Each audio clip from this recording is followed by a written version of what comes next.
sometimes it was like a big name. They would set them up on this stage with like, you know, lasers and like screens and whatever, and you know they'd make a big production out of it. But for the most part, the DJ was like upstairs, like above the dance floor, in this little booth that like you wouldn't even know was there unless you were like looking for it. And you know, at the time you could actually go upstairs and like stand like behind the DJ booth on these little like riser things, and you could actually like see, you know, what they were doing. You could see. I could like remember it so clearly in my head, just like seeing the little light on the turntable, you know, watching the record spin and watching him like, you know, use a little bit of friction to like slow it up or like speed it up, or you know, and like beat match and like all that kind of stuff. And but yeah, like I was there to like see the craft, you know, to like hear the music. And yeah, obviously like, you know, I was going with a group of friends. But like all that to say, you know, I got into wedding photography. You know, obviously sometimes you have like grandiose dreams of like, oh, I'm gonna be like the next big thing, whatever. But in reality, like the longer I stuck with it, the more I just kind of like, I just want to be someone who is like reliable, consistent, does creative work, and I want my couples to really love me, right? And if that means I get like a big following, cool. If not, like whatever. There are plenty of photographers that have like bigger followings than I do, you know. I would say most do, but you know, now like what I've started to do is bring a content creator with me. You know, this year I like was, you know, I made a big push for like, all right, this year I really have to bring someone along with me, you know, to like to get the content. Not only like get the content, but I'm realizing like I need someone to help me like post it, like make actual reels out of it, because Yeah. as much as I do love doing that, like I do love, you know, like putting together things, I just don't have the time. You know, like I barely got to this podcast recording like on time. And I still look like some schmuck who is just in his bedroom. You know, like you have this really nice like professional setup. Like you look like you should be the host. I'm just like, you know, some guy who's like unshaven with a backwards hat and like in his freaking bedroom because it's the only place where I can go to have a little bit of privacy in my house. But yeah, yeah. So I just don't have the time. You know, I just don't have the time to like make the reels, make the content. And you know, I struggled with even like doing this, right? Like doing the podcast, right? Because I never wanted to like be the face, you know, like I never wanted to like be the person who was like out front, you know. Um and arguably that's like one of my downfalls when it comes to like really launching my own business. But like at a certain point I was just like, you know what? This is just something that I think is going to be fun. This is something that I want to do. It's something that I think will resonate with people. But honestly, like I'm really doing it for me because, you know, I get to learn a little bit more about you. Like we see each other at weddings all the time, but like when do we actually get the chance to like do this, you know? Cuz like Yeah, we get a few minutes in the beginning, and you're probably doing a first look by the time I'm showing up and all that. yeah. And yeah, Yeah. But yeah, I all I get. can say, like I can relate to the, you know, not really wanting to be the like the center of I mean, attention. you're literally on the other side of the lens, so yeah, I get that Yeah. completely. It's yeah, it's the type of thing. Like you said, I'm the same way where I'm like, I don't care if I go viral or not. I mean, the goal of my social media is that if a bride is considering me, that they look at it and go, I could picture having that guy at my wedding. And I think it's the same thing for you know, photographers. A lot of the time is they want a couple to look at their social media and go, I love those pictures. That's what I want, you know, them to take of me. And Yeah, but I think not to cut you off, but I yeah. think what's starting to happen, and I think it's like a generational shift, is that you know, specifically Gen Z, I feel like they really want to like vibe with their people, right? Like they really want to vibe Yeah. with their vendors, right? So it's important, obviously, to match the style that they want for their photos and for their music, but like they also want to know who you are. You know, Yeah. they want to know like what your personality is like. They want to know Absolutely. your sense of humor. They want to know, you know, yeah, like what you're gonna be like. And I kind of make this joke again, like we say the same things, but I make this joke a lot during my initial meetings and stuff. Is it's true? Like you could you could hate your florist's personality as long as they have good flowers. Who cares? But when it comes time to a a wedding photographer or videographer, I say, like, you're going to spend as much time with them as you are your own husband or wife. So you better like their personality. Same thing with the planner or with the DJ. I say it's the opposite of, I want you to like my personality and trust me enough that I'm going to make sure your day happens without me being on top of you guys and asking you, do you want me to do this now or that? So it's kind of like the opposite, where they're going to spend all their time with you. And they're some of my best weddings ever. I spend no more than a few minutes talking to the couple, just in the beginning, checking in the middle, and then at the end, because I know what they want already. We already did that during the planning. So, yeah, you're right. Now the social media, it's not just a matter of your work, but you also want to have the behind the scenes and that type of stuff. There's our company works very closely with Mike Romeo, and his social media, he has somebody following him, and it's almost like he shows it's like the behind the scenes where his content person is showing, like, standing behind him getting the shot,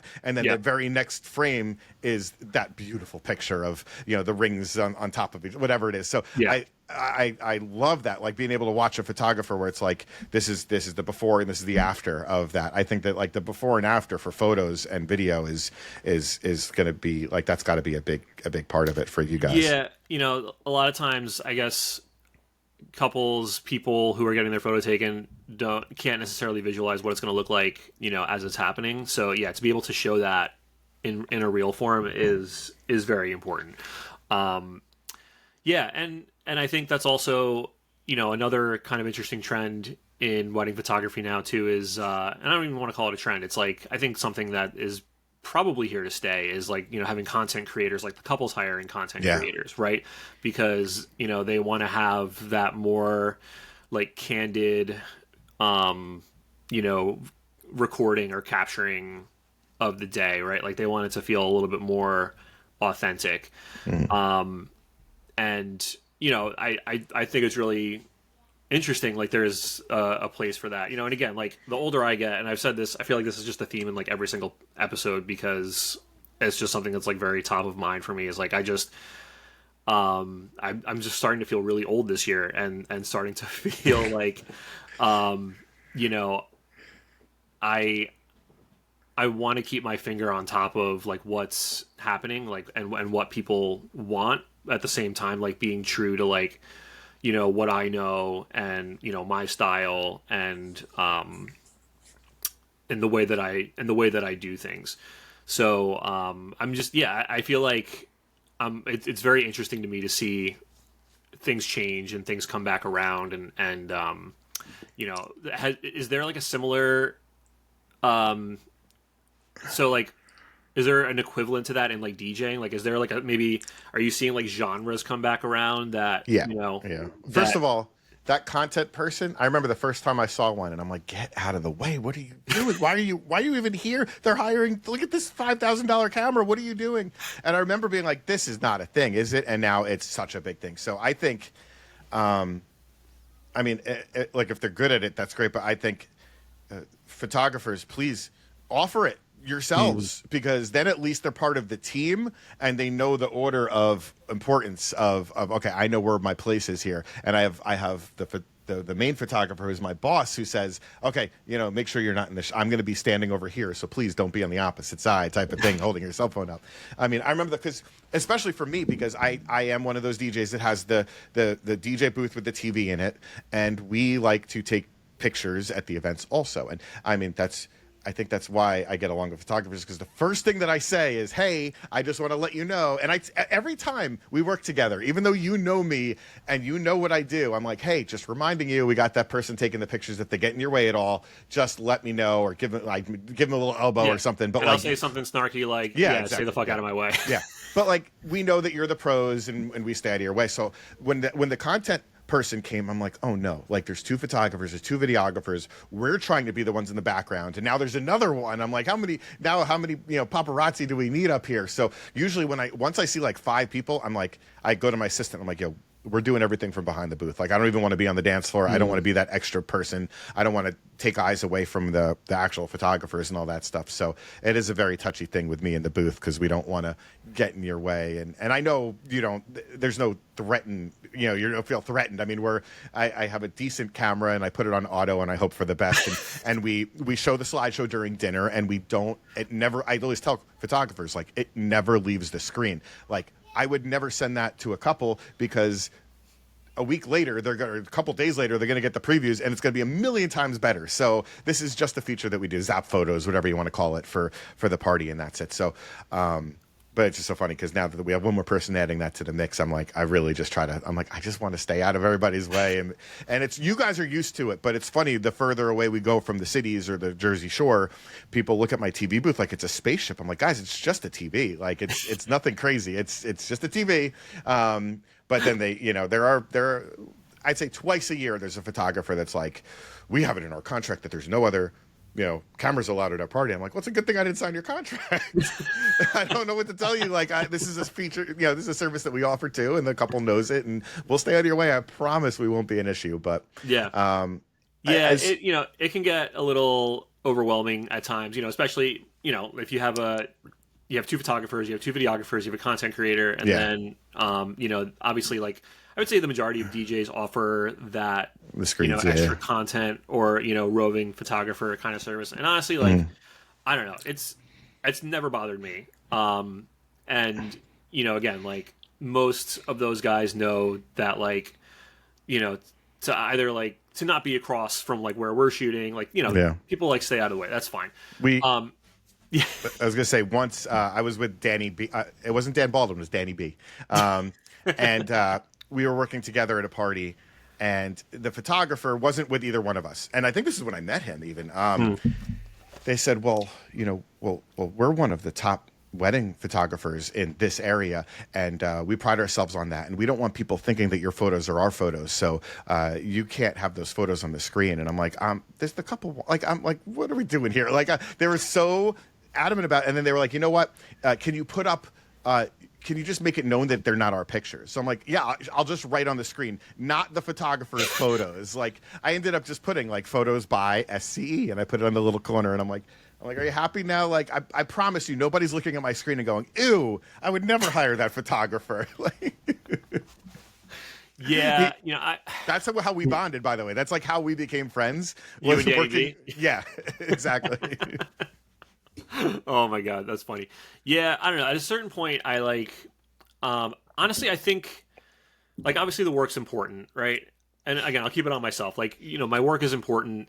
People want to see quality, consistency. They're looking for a vibe. They're looking for, they're looking for something, right? They're looking for a style. But, like, I think more than anything else, once I get people on the phone, like, that's when it really clicks. Like, oh, it's not just about the photo, right? And for you, it's not just about the music. It's about, like, providing an experience, providing a vibe, providing, like, a sense of, like, wow, this person is, like, in my corner, So yeah, I think obviously the photography is, like, really important, and for you, like, the music is really important, but, like, people want to trust you. They want to trust your they want to trust your personality, and that's why I don't get too hung up on, like, my work getting shared and and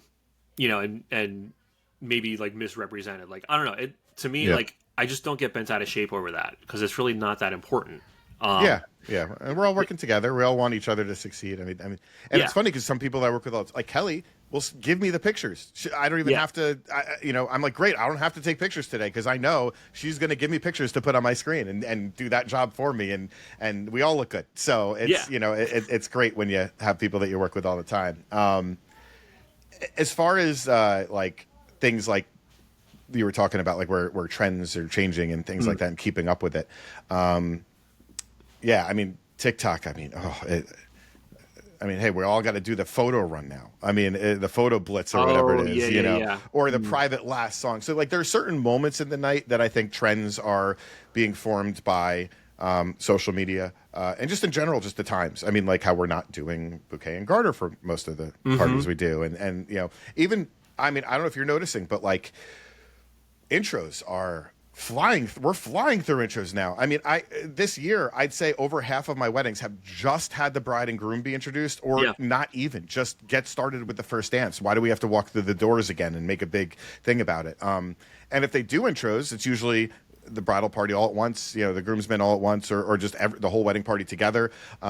But yeah, it's things like that. Like they're tired of seeing the couples coming in and doing the whole fish, hook thing and the throwing the football touchdown, and now you ruin the bouquet because you slam the flowers on. Like Right. it's we've seen it all. So I do think that certain trends are definitely changing musically. Yeah, I think it's the fact that every DJ is posting these interesting reels and stuff like this of mixing genres together and mashing stuff up that they're expecting all of us to be able to do that now, and so we kind of have to really have to feel out my couples and okay, why did you hire me? And it's not a question where I'm like trying to have you gas me up. Like, I really want to know, like, why did you hire me? What did you like about me? So I know that I can bring that to your party. Because Right. somebody might hire me because they saw me do some crazy routine on Instagram, and somebody else might hire me because their friends were like, they played exactly what we wanted and nothing else. And we have the couples that give me spreadsheets of every song they want in the order that they want played,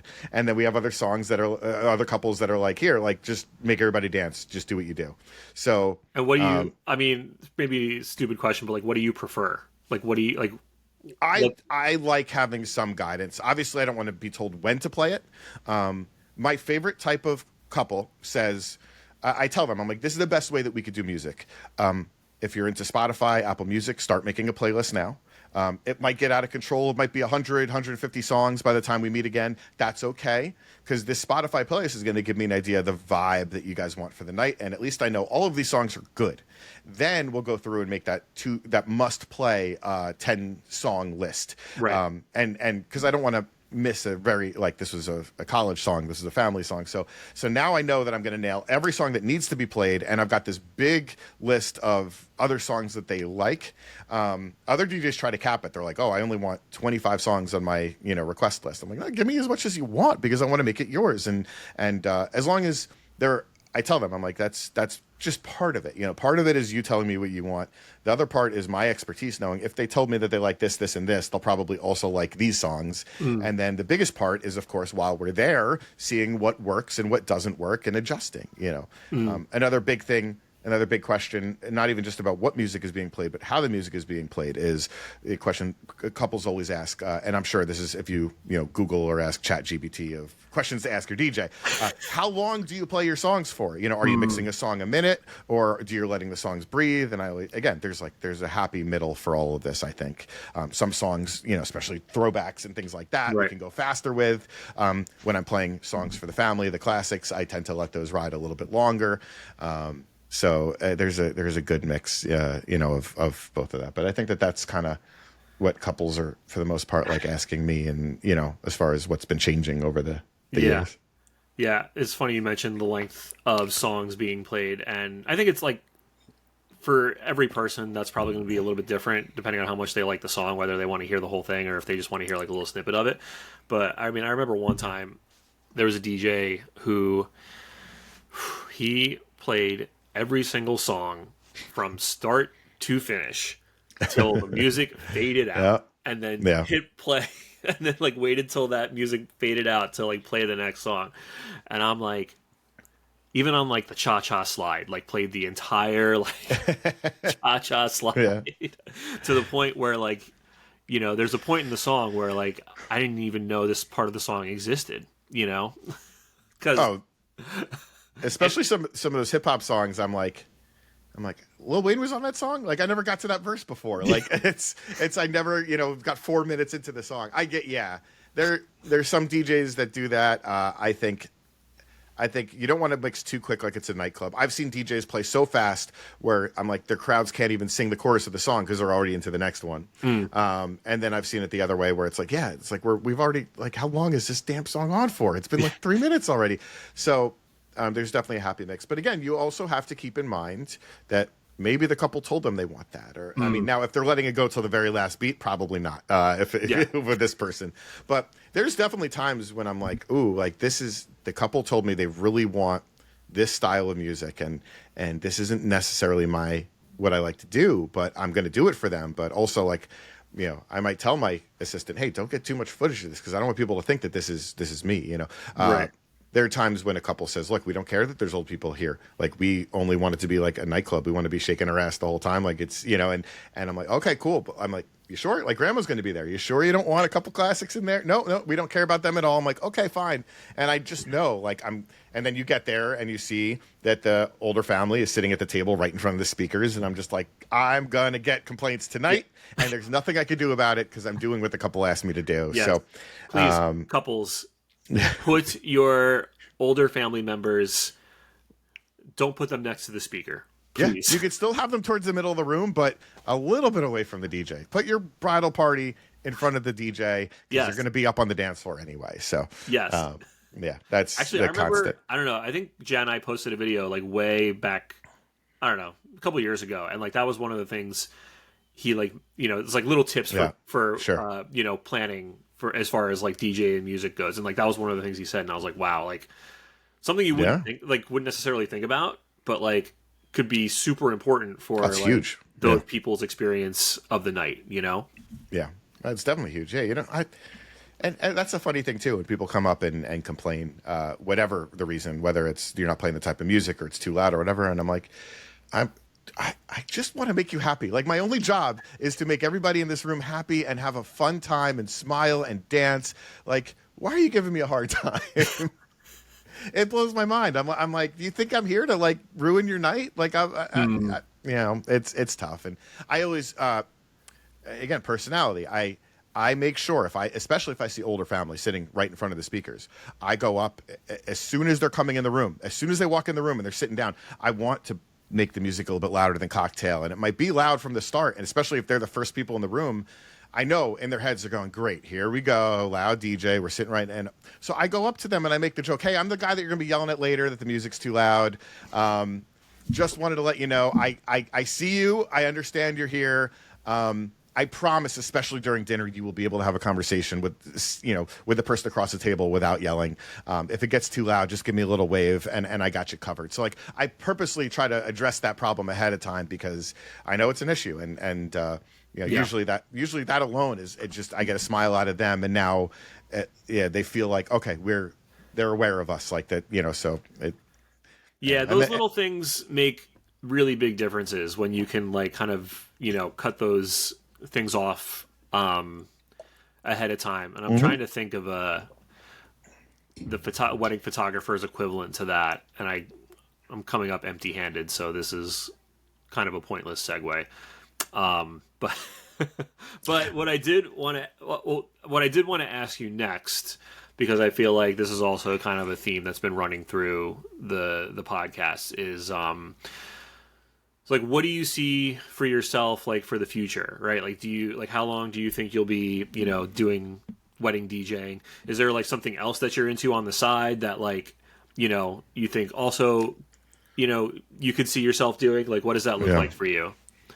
It's crazy because professionally, I mean, this is all that I know. I mean, you know, this is all that I've ever really done. I've never had a quote regular job, 9-to-5 job before. It's always been this. So, look, I want to do this until I understand. I'm now at the point where I'm like, I'm closer to the age of some of the parents as I am the couples that I'm working for. And a 26-year-old bride might not want let's talk down the road, like a 56-year-old DJ. And there's nothing wrong with that. I know plenty of 56-year-old DJs that can kill a dance floor, but looks wise, like you're talking about, they just might not think that they might not think that they can relate to them, and that'll cut them off before they even get a chance to sell themselves. So I understand that, you know, there definitely is going to have to be a shift at some point in the career. I think I have another, you know, 10 years before I have to even start thinking like that. But also, I was DJing at a college bar for 20 years. So the people that are getting married now were partying with me at 21. So I know what they were playing, even if I'm not their age, because I was the one playing it back then. And Yeah. usually when you think about music and throwbacks and stuff like that, people want to recreate their 21-year-old self at the weddings of what they were listening to. You got to do the math as a DJ of, okay, That's a good point. you graduated college, 2016. So we're talking about that Calvin Harris, David Guetta type of, vibe or whatever. Yeah. So like you have to go and sit there and do the math of what were you listening to back then. So I was always able to do that because even if I wasn't their age, I was the one playing the music when they were going out at 21 years old. Right. But yeah, I do see it now that I'm pretty much only doing weddings. I'm wondering what I'm going to look like in 10 years as far as like am I going to be able to relate to them musically? Well, now you can ask AI what you're going to look like in 10 years. Oh yeah, we don't do that. We know, and we know better than to enter that in. But to what we're going to look at and what we're going to feel like. Right. And I think within 10 years from now, I'm going to have to figure out what the next thing will be as far as any sort of shifts. And I mean, I love the idea of staying in the industry.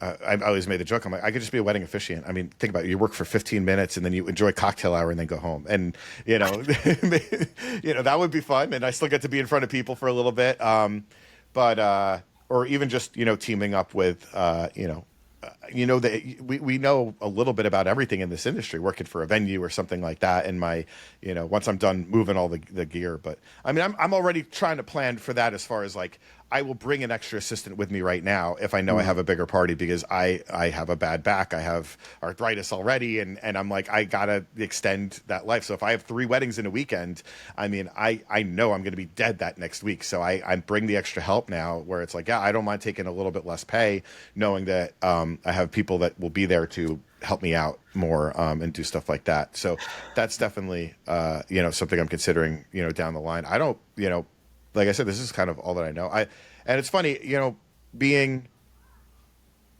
a nerdy tech guy DJ, I'm into everything. I've gotten into photography and more. I used to be into video a lot more. I used to shoot video promos for the nightclubs that I was working at back in the day. And it was cool. Like I was on Atlantic City built like the video billboards and stuff in the hotels. Like that's my video. I shot that video. It was really, so I used to get into a lot of that type of stuff. And that's another reason why I think I work so well with photographers and videographers is because I know how important lighting is to your job. And I always show the videographer ahead of time, like, hey, this is the spotlight I was thinking about using for the first dance. Do you need it brighter, dimmer? Do you want me to switch it up a little bit? Do you want me to just throw the lights on the ceiling and you'll use your lights? Like, so I try to at least that's good that I know that aspect of it. I mean, for a while I got so into video, I thought maybe I just want to lean into this a little bit more and do that. And again, I just kind of obviously stuck with the DJing, but, yeah, I think something that I kind of like you mentioned the being flexible about like lighting scenarios during the reception and stuff, and it's kind of like switch gears here again. Like I feel like over time I've gotten more and more adaptable to like whatever is happening in that moment, like let it happen, right? So like if the couple had already talked to you about like doing a spotlight or a certain like color, of uplighting like during the reception, like we're just gonna roll with it, even though it like may not be ideal for like what I want to do in terms of like photo. Like that's what it is. That's what it looks like, right? So like I'm gonna find a way to adjust and like make it and capture the moment the way the couple wanted it to look, right?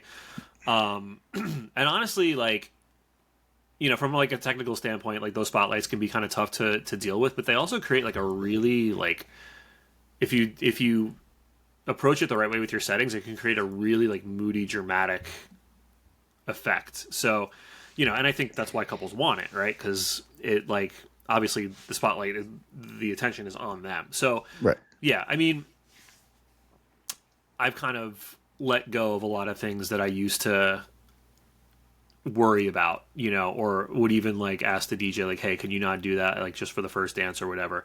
And now I'm just like, no, like do whatever you're gonna do, like we'll make it work, it's cool.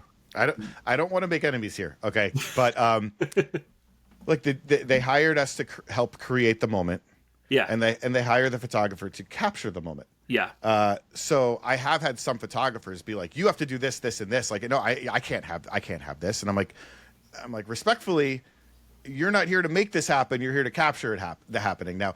So it is kind of. I do find it a little bit rude when a photographer approaches it the wrong way. Now, obviously, if you ask me, that's not a problem at all.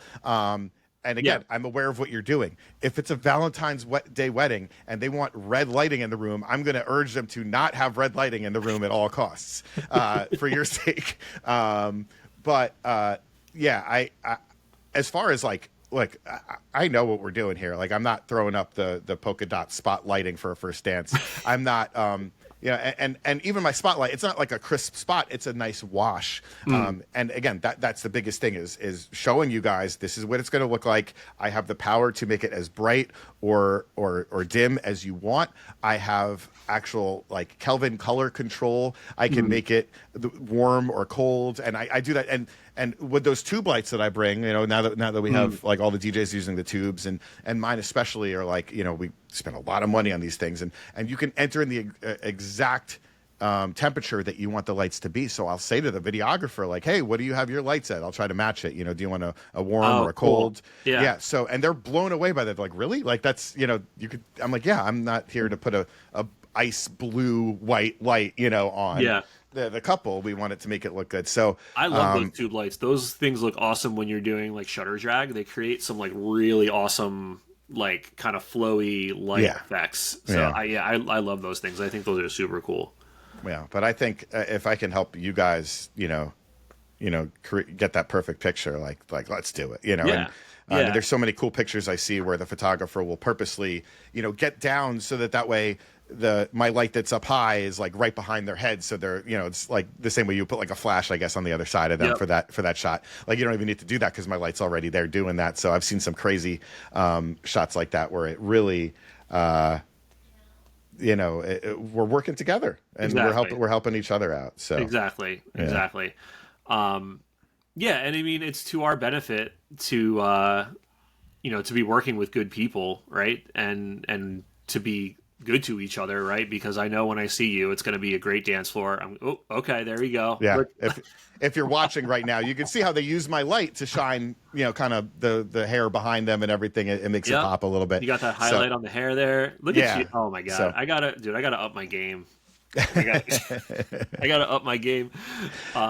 But yeah, no, like I know every time, I see you or anyone from your team or, certain people on other people's teams, like it's going to be a good night. And I know it's going to be a packed dance floor, and I know I'm going to get some like sick dancing shots, and that's like the goal for, obviously like I want to enjoy that reception experience. I want my couples to enjoy it, and I want them to get some killer photos. I want to get killer photos. So like, well, you say it and like joke around about it, but it really is true. Like one team, one dream. Like, we're the vendor team, like we're all there for the couple. We're all there to like make sure they have an unforgettable experience. And at the end of the day, it's like, it's not about my ego. It's about like it's about what they want, it's about what they talked with you about, obviously like we all have our own discussions with the couple, like leading up to the day. And and I think if there is a miscommunication or if there is something where we're not in alignment, like the way we approach each other is so important, like we all are professionals at the end of the day. You are a professional at what you were doing. I'm not going to like stand over your shoulder and be like, hey, you shouldn't play that song like right after. Yeah. Like, yeah, you can't play, YMCA after Hypnotize. You can't, by the way, but I know. But it's funny. I have had photographers ask me for songs before. And usually it's like they're leaving early or something. And they're like, hey, like I got to get some pictures. And that's a joke. I'm always like, oh, you have to leave early? Like, all right, I'll play Shout, and we'll just get that out of the way. You can get every picture you need for the whole night just by me playing Shout. They're up in the air, they're down on the ground, they're screaming, they're bam, done. But I have had some photographers actually say like, we're leaving soon. We need can you like just play give us something right crazy. Yeah, give us. And I'm like, yeah, absolutely. Try to switch it up a little bit, but Yeah, we are all on the same team, and that's why I think communication is the biggest thing for all of us from the very start. And I know you guys are busy, so usually the photographer I do when I first get there, I just say hi, I'm Jason, and when you have some time, we'll talk. And then because they're always doing something, but I think especially if they're not familiar with my TV booth, I want to right away. Like we said, get that out of the way. Hey, this is what I'm doing with the TV booth. I promise we'll be out of your way. If there's any issues, you just let me know. I always try to tell them as soon as I go over with the banquet manager, maitre d, the timeline. I tell them. Again, you made the joke with Dan, but as soon as I see the videographer, hey, I'm Jason the DJ, XLR. And then that's it. And then they know, okay, that's the wire that I need to plug in with. But especially when it comes to video, I'm like, hey, don't worry. After the parent dances, I'm going to play a song in between so you can turn your lights around for the toasts or whatever it is, So I think that, and then during dinner too, when they feed us, which is always, of course, right after the bride and groom in the beginning. But it's never that. But when we do sit down for dinner, I do like to go to the photo and video and go, hey guys, just so I know, is there anything else that you need to do right? Like do you need any more? You need my help getting family together for any pictures on the dance floor? Are you taking them out at all? Photographers, please let us know if you're going to take them out of the room. We're fine with it, but we just want to come up with a game plan. And the reason why is because let's say you're taking them out at the end of dinner, and then they're ready to start dancing. Well, I don't like starting dancing without the couple in the room. So I'd much rather say, hey, listen, let me get them up, and then after one or two songs, sneak them out the back door and take whatever pictures you need and then bring them back in. So at least we're on the same page, and I need to always know where the bride and groom are. Yeah. I think that one is huge. So I think as far as like us just communicating in general, that's a big one for DJs. Is like we just need to know. I know when the sun sets, you have to get them out for that photo, and I know when the food is hot, the food has to come out. Like those are the things that the DJs can't control, and that we revolve around you guys and the venue when it comes for that stuff. Yeah. So as long as we're talking about it ahead of time, that's fine. I mean, at times when we're at, I don't know why this one sticks out, but like. I know why, because of the sunset. If we're at Bonnet Island and it's a beautiful day, like we're not missing that sunset. You got to get them out for that. I mean, it's so it's that type of thing where it's like, all right, look, I know we have a lot of toast, so maybe we push back the toast a little bit, so that way you have some time to do that. So it just works better if we're all talking together like that. And yeah. I feel like it was something I didn't really understand until like more recently, all of and I think it happens when you start to do, like some bigger weddings where, not just in terms of like guest count, but in terms of like, the vendor team, right? Because like, I started to realize like as a photographer, we're not the only ones that have like influence over the day. And, because as a photographer, you can kind of start to feel that way because you do have so much control over the timeline.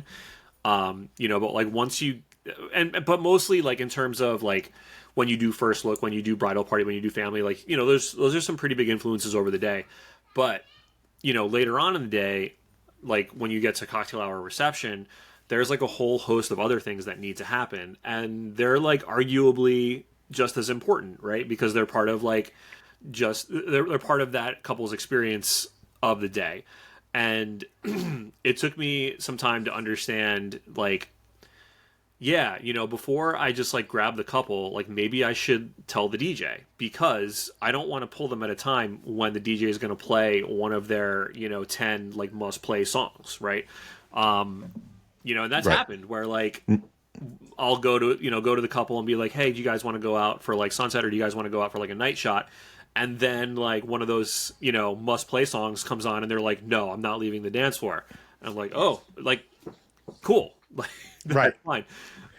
So yeah, I mean, again, being on the same page with your maitre d', being on the same page with your DJ, and then being on the same page with the couple, right? Like, and like not, if, and that's the other thing as a photographer, like, reading the room, reading the couple, being like, all right, they're done, like no matter, how good that sunset is. Yeah. Like if they're done, and that's it. Like it doesn't matter, what I want to get, right? Because I know it's going to be a killer sunset. I know the lighting's going to be great.